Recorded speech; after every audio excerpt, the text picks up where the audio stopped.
Hello student, welcome back to my YouTube channel AK topper academy YouTube channel में आपका स्वागत है। उम्मीद करता हूं कि आप सभी अच्छे होंगे। तो आप भी 2024 बोर्ड एग्जाम देने वाले हैं, चाहे आप क्लास 10th में, चाहे आप क्लास 12th में हो।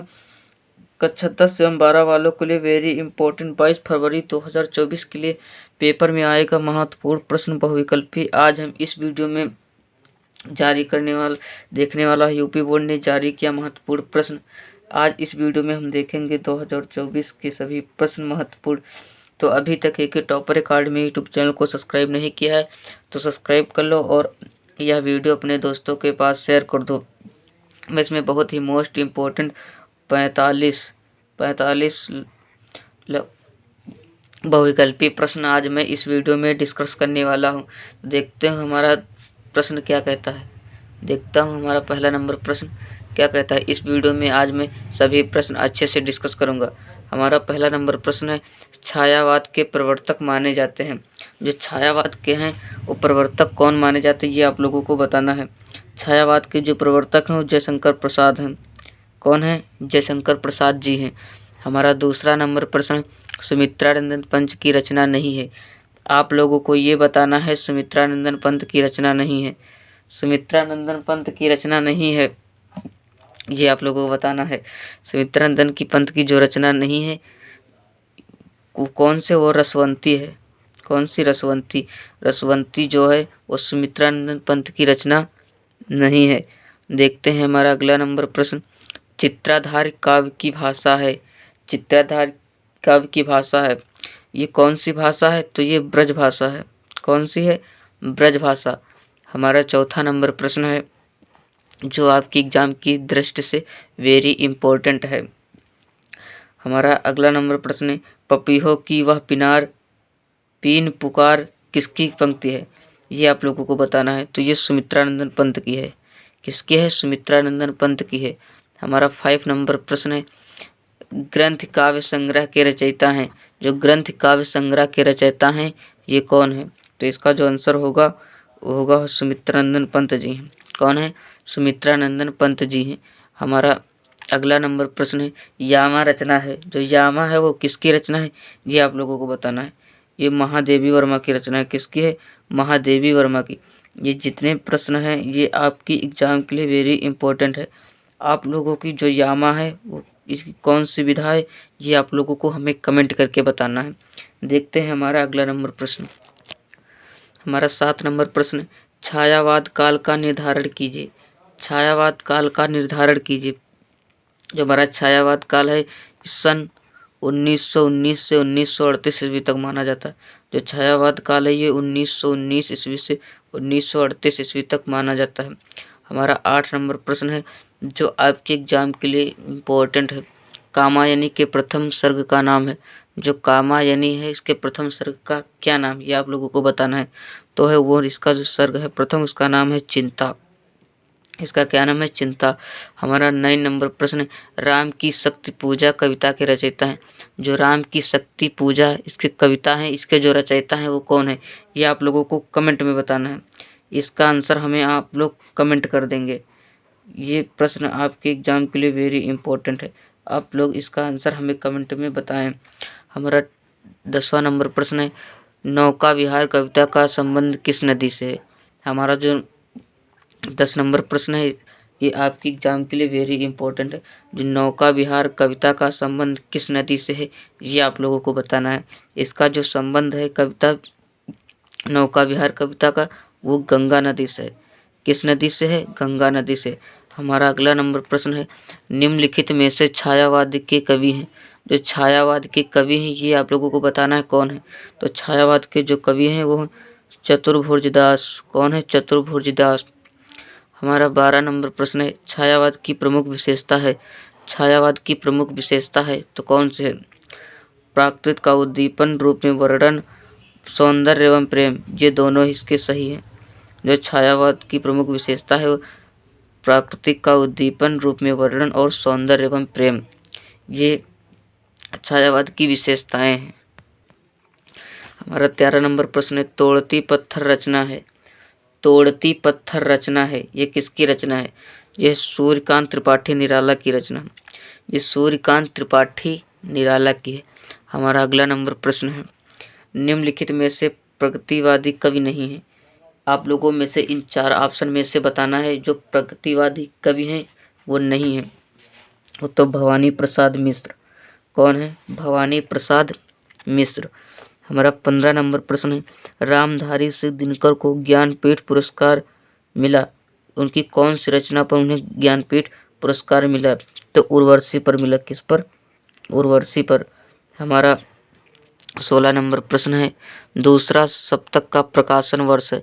जो दूसरा सप्तक है इसका प्रकाशन वर्ष आप लोगों को बताना है। इसका जो सही एवं राइट आंसर होगा वो होगा 1951 ईस्वी। क्या होगा? 1951 ईस्वी।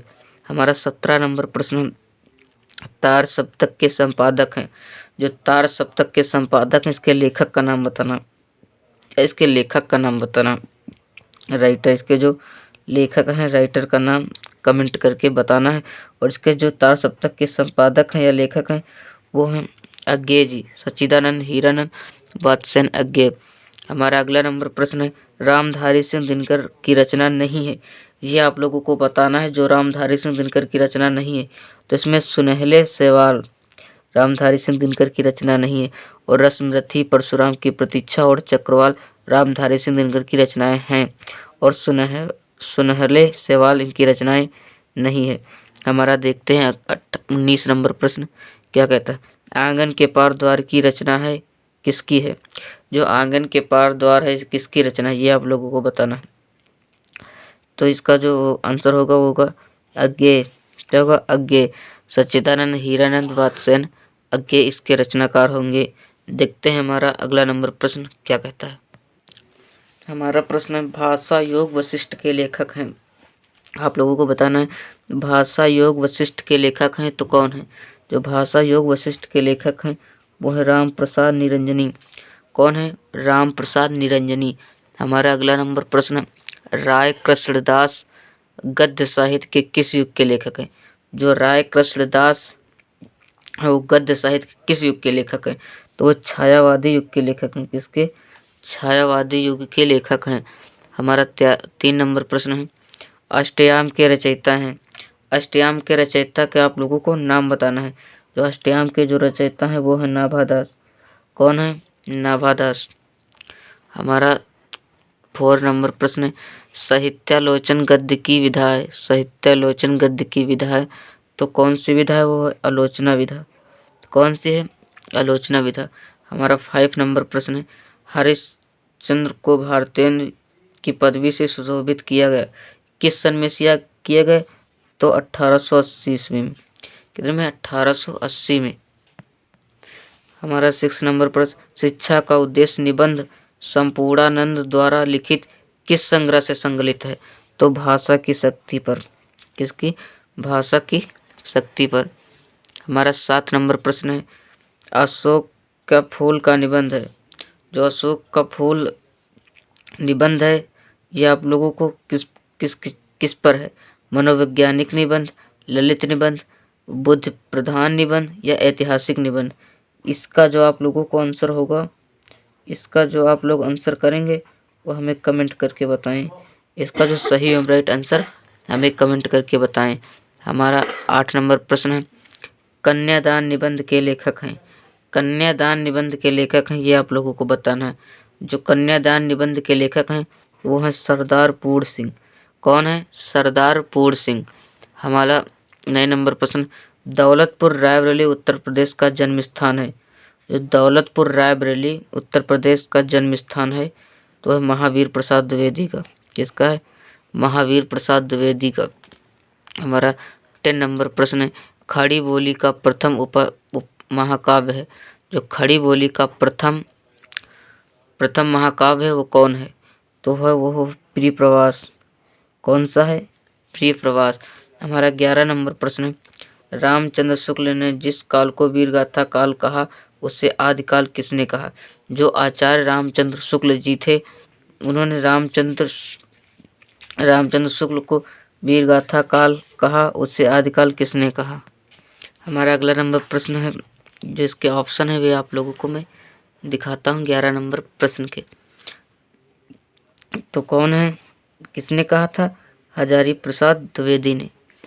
हमारा 12 नंबर प्रश्न है, राहुल संस्कृत्यानंद का वास्तविक नाम क्या है? जो राहुल संस्कृत्यानंद का वास्तविक नाम क्या है?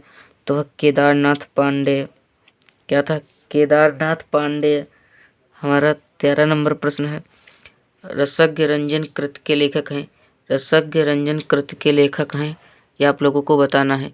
इसको जो लेखक हैं वो हैं महावीर प्रसाद द्विवेदी। कौन है? महावीर प्रसाद द्विवेदी।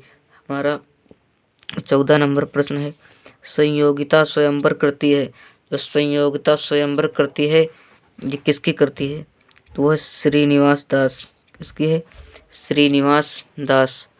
हमारा अगला नंबर प्रश्न है, बाल बोधनी के संपादक हैं।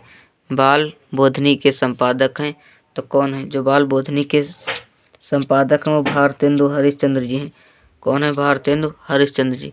हमारा 16 नंबर प्रश्न है, नागरी प्रचारी सभा की स्थापना हुई किस युग में हुई? ये आप लोगों को बताना है। वो द्विवेदी युग में हुई। किसमें हुई? द्विवेदी युग में। हमारा 17 नंबर प्रश्न है, बाल कृष्ण भट्ट द्वारा संपादित पत्रिका है। जो बाल कृष्ण भट्ट द्वारा संपादित पत्रिका है वो कौन है? तो वह हिंदी प्रदीप। कौन है? हिंदी प्रदीप। हमारा अगला नंबर प्रश्न है 18। हमारा 18 नंबर प्रश्न है, ब्राह्मण पत्र के संपादक हैं। ब्राह्मण पत्रिका के संपादक हैं तो वो है प्रताप नारायण मिश्र। कौन है? प्रताप नारायण मिश्र। हमारा 19 नंबर प्रश्न है, कवि वचन सुधा नामक पत्रिका के संपादक थे। जो कवि वचन सुधा नामक पत्रिका के संपादक थे वो भारतेंदु हरिश्चंद्र जी थे।